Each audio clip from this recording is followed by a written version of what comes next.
Once upon a time, in a quiet village, there lived a couple, Odinica and Ekena. They had been married for over 4 years but had no children. While Ekena remained hopeful, Odinica's patience had run out. His desire for a child had turned into frustration, and his frustration had turned into cruelty. Each morning, Ekena woke up to a new insult, a fresh reminder of her inability to conceive. Odinica made sure she never forgot. His words were harsh, his tone filled with disappointment. No matter what she did, it was never enough for him. One morning, as Ekena sat at the small wooden table in their modest home, eating breakfast, Odinica stormed into the room. His face was full of anger as he watched her. "Look at you," he sneered, "eating like a queen while you can't even give me a child. Your mates are carrying babies, and here you are, stuffing your face." Ekena froze. The food in her mouth suddenly felt like sand. His words cut through her like a blade. She pushed the plate aside, her appetite gone. Tears welled in her eyes, but she refused to let them fall. This was not the first time Odinica had spoken cruelly to her, but each time it hurt just as much as before. Her mind drifted back to the hospital visit from weeks ago. She had undergone several fertility tests, hoping for answers, hoping for a miracle. But instead, she had received devastating news. She had fibroids. The doctor had explained that the fibroids had to be removed before she could even think about trying for a baby. Surgery was the only option. Ekena had listened in shock, her heart sinking. She had always prayed for a child, and now, even the possibility of pregnancy felt farther away. But her worst fear was not the surgery. It was telling Odinica. He had never been kind or understanding. If anything, he would use this news against her. And she had been right. "Do you think I'm made of money?" Odinica had scoffed when she told him about the operation. "Please, Odinica," she had pleaded. "I need the surgery. It's the only way." He had laughed bitterly. "Your mates are carrying babies, and you are carrying diseases. If you want the surgery, find your own money." Ekena had felt her world shatter, but she had not been surprised. Odinica had never shown her kindness. Not in her happiest moments, and certainly not in her pain. Determined not to give up, she wiped her tears and set out to find a way. She refused to let her life be controlled by a man who saw her as a burden. She took on multiple jobs, working tirelessly from dawn till night. She washed clothes, cleaned houses, and even took a job as a nanny for a 2-year-old boy whose mother had died during childbirth. The child's father, Ekena, was a busy man with little time to care for his son. Trusting Ekena, he left the baby in her care, knowing she would nurture him like her own. At first, it was painful for Ekena, holding another woman's child, feeding him, rocking him to sleep. It was a constant reminder of what she did not have. But over time, the child's tiny hands gripping her fingers, his innocent giggles, and his warmth began to heal the wounds inside her. One evening, Ekena watched as Ekena softly sang to the baby, gently rocking him in her arms. "You have the heart of a mother," he said kindly. Ekena smiled sadly. A mother with no child of her own. Ekena sighed. "A child is not only born from the womb, but from love and care. And I see that in you." His words warmed her heart. Someone had finally seen her for who she truly was. For once, she felt appreciated. That night, as she walked home, she felt lighter than she had in a long time. But as soon as she stepped through the door, her peace was shattered. Odinica was waiting, his face twisted in anger. "Where have you been?" he demanded. "At work," she replied quietly, placing her bag on the table. He scoffed. "Work? You mean at your lover's house?" Her brows furrowed in confusion. "What are you talking about?" "Don't play dumb with me," he shouted. "I've heard the gossip. You spend all day at another man's house, taking care of his child, laughing with him. And you expect me to believe nothing is going on." Her heart pounded. She was too exhausted to argue, but she could not let him accuse her of something she had not done. "Ekena is my boss," she said firmly. "I take care of his baby. That is all." Odinica let out a bitter laugh. Defending him now, are you? You have time to care for another man's child, yet you can't give me one? Maybe if you spent less time playing mother to someone else's son, you'd finally be able to have children of your own.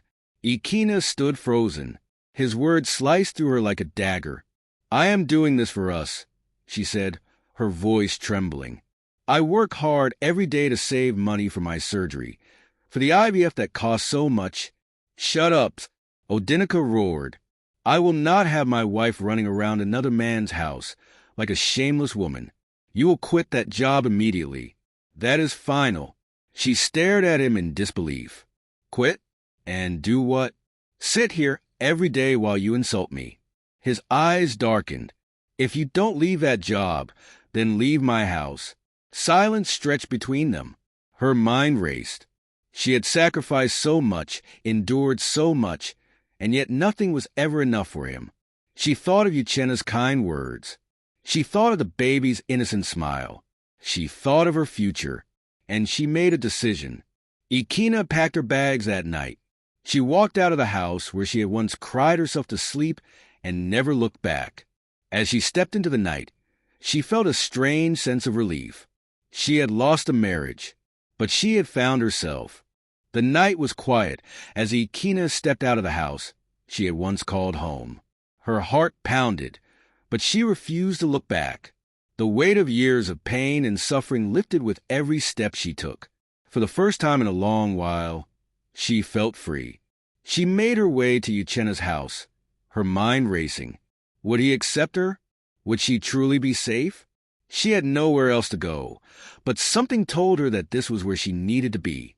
When she arrived, Uchena opened the door and immediately noticed a suitcase in her hand and the tears brimming in her eyes. He stepped aside, allowing her in without question. You can stay here as long as you need to, he said softly. Ekena nodded, unable to find the right words. Gratitude filled her heart. She had spent so many years being unwanted, unappreciated, and here was a man willing to give her shelter without expecting anything in return. Days turned into weeks, and Ekena slowly adjusted to her new life. She continued working as Uchena's nanny, caring for his son with the same love and tenderness as before. She found comfort in the baby's innocent laughter and the warmth of Uchena's kindness. Despite the peace she found, the wounds Odinica left behind were slow to heal. The whispers of the past haunted her at night, and self-doubt lingered in her mind. Was she truly worthy of happiness? Did she deserve a new beginning? One evening, as she sat on the porch, watching the sunset, Uchena joined her. You're different now, he said after a long silence. Stronger. Ekena looked down at her hands. I don't feel strong. Uchena turned to her, his gaze unwavering. Strength isn't about never feeling pain. It's about surviving it. And you, Ekena, have survived more than most. His words struck a chord deep within her. For so long, she had only seen herself through Odinica's cruel eyes. But here was someone who saw her for who she truly was, resilient, capable, worthy. As the months passed, Ekena began saving money for her surgery. With her increased salary, she knew it would only be a matter of time before she could afford the operation. Then one day, something unexpected happened. She arrived home to find Uchena pacing the living room, looking unusually tense. What's wrong? She asked, concern filling her voice. He hesitated before speaking. Your husband, he came looking for you. Ekena felt the air leave her lungs. Odinica? Uchena nodded. He knows you're here. He's demanding that you return. A cold fear settled in her chest, but then, just as quickly, it turned into something else, anger. How dare he? After everything he had put her through, after throwing her out like she was nothing, he now had the audacity to ask for her back. I'm not going back to him, she said firmly. Uchena gave a small smile. I didn't think you would. I told him you've moved on. The words lingered between them. Moved on. Had she? Perhaps she had, in a way. She was no longer the woman who lived in Odinica's shadow. She was rebuilding her life, piece by piece. Odinika's attempts to reclaim her grew more desperate in the following weeks. He sent messages through mutual acquaintances, begging for another chance. He even visited her family, demanding they convince her to return. But Ekena had made up her mind. She would never go back. One afternoon, while preparing lunch in the kitchen, she received a phone call that would change everything. Ekena, her mother's voice came through, strained with suppressed anger. Odinika came to our house today.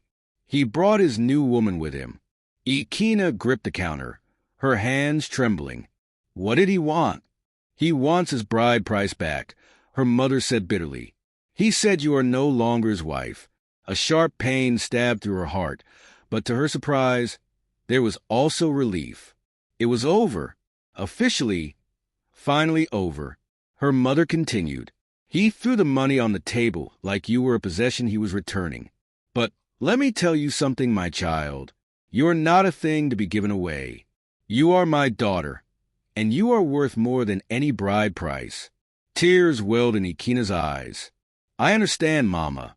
Let him go. There was a long pause before her mother spoke again. Are you sure? Ekena took a deep breath, feeling lighter than she had in years. Yes, I was his wife, but I am no longer. I am free. When she ended the call, she found Ekena standing in the doorway, watching her. Are you okay? He asked softly. She nodded, and for the first time in a long time, she truly meant it. Ekena had never felt more certain of her choices. For years, she had been trapped in a marriage that drained her spirit. But now she was free to build a life of her own. Each day, she worked harder, saved more, and found strength in the simple joys of caring for Ekena's son. She had grown fond of the child, and in many ways, he had healed parts of her she thought were broken beyond repair. But just as life seemed to be settling, another storm was brewing. One evening, as she was preparing dinner, Ekena entered the kitchen with an uneasy expression. Ekena, there's something I need to tell you, he said, his voice measured. She turned to him, concern growing in her eyes. What is it? He hesitated before finally speaking. Odinika came to see me again today. He knows you've refused to return to him, but now he's making threats. Ekena stiffened, gripping the edge of the counter. Threats? What kind of threats? Ekena exhaled sharply. He's spreading lies about you, telling people that you left him for me, that you've been having an affair, that you're not fit to be a wife or a mother. He's trying to destroy your reputation. A heavy silence filled the room. Ekena had expected Odinika to be angry, but she had not expected him to go this far. She clenched her fists, anger boiling beneath her calm exterior. Let them talk, she said finally, her voice steady. I know the truth. You know the truth. That's all that matters. But deep down, she knew it wasn't that simple. In their village, reputation meant everything, and Odinika's influence was strong. His words carried weight. And if she wasn't careful, her new life could crumble before it had truly begun. Days passed, and soon, the whispers grew louder. Women she once called friends now avoided her in the market. Men who once showed her kindness turned away when she passed by. It was as if Odinika's poison had seeped into the very air she breathed. One day, while fetching water from the well, she overheard two women gossiping nearby. She left her husband to chase after another man. One of them whispered, "Shameless woman," the other muttered. And now she thinks she can play mother to a child that isn't hers? Disgraceful. Ekena's hands tightened around the handle of her bucket, but she said nothing. She had learned that there was no use in fighting lies with words. The only thing she could do was prove them wrong through her actions. But Odinika wasn't done. One evening, Ekena came home looking more furious than she had ever seen him. He went to the elders, Ekena said, pacing the living room. Odinika is demanding that they order you to return to him. He claims you are still his wife, and that I have stolen you from him. Ekena felt her breath hitch. The elders, she repeated in disbelief. They wouldn't force me, would they? Ekena stopped pacing and met her gaze. They've called for a meeting tomorrow. You have to be there. That night, Sleep eluded her. She lay awake, staring at the ceiling, wondering if all her struggles had been in vain. Would she be forced to return to the man who had thrown her out, humiliated her, and made her feel like nothing? Or would she finally stand up for herself, once and for all? The next day, the village square was packed. The elders sat in a semicircle, their faces stern as they listened to Odinika's case. He stood in the center, speaking with false confidence. "She is still my wife," he declared. "She belongs to me, and she has no right to live in another man's house. She is a disgrace to our customs. I demand that she return to me." Murmurs rippled through the crowd. Some nodded in agreement, while others remained silent. Then, the head elder turned to Ekena. "What do you have to say for yourself?" Ekena stepped forward, her heart pounding in her chest. She could feel the weight of every eye on her, but she refused to waver. "I was Odinika's wife," she said, her voice clear and unwavering. "But he cast me out. He threw me away like I was nothing. I begged him for help, and he turned his back on me. And now that I have found happiness, he seeks to destroy it." Odinika's face darkened. "You left me for another man. You abandoned your duties as a wife." Ekena shook her head. "No, Odinika, you abandoned me first. And let me make one thing clear. I will never return to you. Not now, not ever." Gasps filled the square. Never before had a woman defied her husband so openly. The elders exchanged glances, some displeased, others thoughtful. Then the head elder spoke. "Odinika, you chose to discard your wife. You made it clear that she was nothing to you.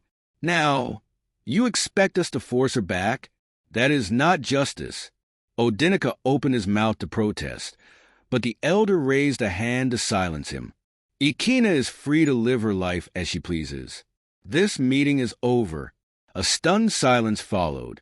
Then, slowly, murmurs of approval spread through the crowd.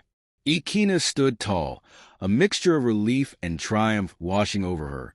She had won, not just against Odinika, but against the chains of a past that had threatened to hold her captive. As the crowd dispersed, Ekena approached her with a proud smile. "You did it," she exhaled, allowing herself to finally breathe. "We did it." And for the first time in years, she felt truly, completely free. The days after the village meeting were unlike anything Ekena had ever experienced. She was no longer seen as a disgraced woman, but as someone who had stood up for herself against a man who had wronged her. The whispers in the marketplace grew softer, and the looks of pity transformed into admiration. Ekena had reclaimed her dignity, and with it, her sense of self-worth. Despite this newfound freedom, she knew her journey was far from over. There was still the matter of her surgery. She had saved diligently, and the day had finally come. Early in the morning, Ekena accompanied her to the hospital. His presence was reassuring, his kindness unwavering. He had been by her side through her darkest days, and now, as she prepared to take this next step, he was still there. Before she was taken into surgery, he held her hand. "You're going to be fine, Ekena. You are the strongest woman I know." Tears welled in her eyes, but she nodded, offering him a small smile. "Thank you, Ekena, for everything." The operation took hours. She drifted in and out of consciousness, voices murmuring around her, the bright surgical lights blurring into soft shadows. But when she finally awoke, she was met with an expression of shock on the doctor's face. "Ekena," the doctor said carefully, "there's something you need to know." Her heart pounded. "What is it?" The doctor hesitated before continuing. "During the procedure, we discovered something unexpected. You weren't just carrying fibroids. You were pregnant." Ekena's breath caught. "Pregnant? But how?" "It's a rare condition," the doctor explained. "The fibroids had concealed the pregnancy. We hadn't detected it before, but the child is healthy. You're about 9 months along, and, Ekena, you're in labor." Shock gave way to overwhelming emotion. She had spent years believing she could never have children, enduring ridicule, pain, and rejection. And now, in the most unexpected moment, she was about to become a mother. Pain rippled through her body, but she clung to the hope that had suddenly been given to her. Hours later, after what felt like a lifetime, a newborn's cry filled the hospital room. A nurse placed a tiny baby girl in her arms. Tears streamed down Ekena's face as she stared at the miracle she never thought she would have. "My daughter," she whispered. "You're my miracle." Ekena, who had been waiting anxiously outside, rushed into the room upon hearing the news. The sight before him stopped him in his tracks. Ekena, cradling a newborn, her face filled with a mixture of exhaustion and joy. "Ekena," he breathed, stepping closer. She looked up at him, fresh tears in her eyes. "She's mine, Ekena. After everything, she was here all along." He knelt beside her, gazing at the baby with awe. "She's perfect, just like her mother." In another part of the hospital, Odinika sat alone, his head in his hands, his world crumbling around him. The woman he had discarded had given birth to a child, while the mistress he had paraded as the perfect woman had lost theirs. Fate had dealt him a cruel hand. The whispers of the village had reached him already. Ekena's name was no longer spoken in shame, but in admiration. And now, she had something he had always wanted, a child. The weight of his mistakes pressed down on him, suffocating. Summoning the last of his pride, Odinika made his way to Ekena's hospital room. When he arrived, he stopped in the doorway. There she was, holding their daughter, looking happier than he had ever seen her. And beside her was Ekena, a man who had given her everything Odinika never had. He sank to his knees. "Ekena, I was wrong. I was blind. Please forgive me." Ekena looked at him, and for the first time, she felt no anger, no resentment, only peace. "I forgave you the day you threw me out," she said. "But forgiveness doesn't mean a second chance. You chose your path, Odinika, and I have chosen mine." Odinika swallowed hard. "I lost everything, didn't I?" She nodded. "Yes. And now, you have to live with it." Tears filled his eyes, but he knew it was too late. Without another word, he turned and walked away, disappearing into the shadows of his own regrets. Ekena looked down at her daughter, a new sense of purpose filling her heart. She had been broken, but she had rebuilt herself. She had been cast away, but she had found love, peace, and happiness. She had won, not through revenge, but through resilience. Ekena reached out, gently placing a hand over hers. "What will you name her?" Ekena smiled, pressing a kiss to her daughter's forehead. "Her name is Chisholm. It means God is with me, because through everything, he never left my side."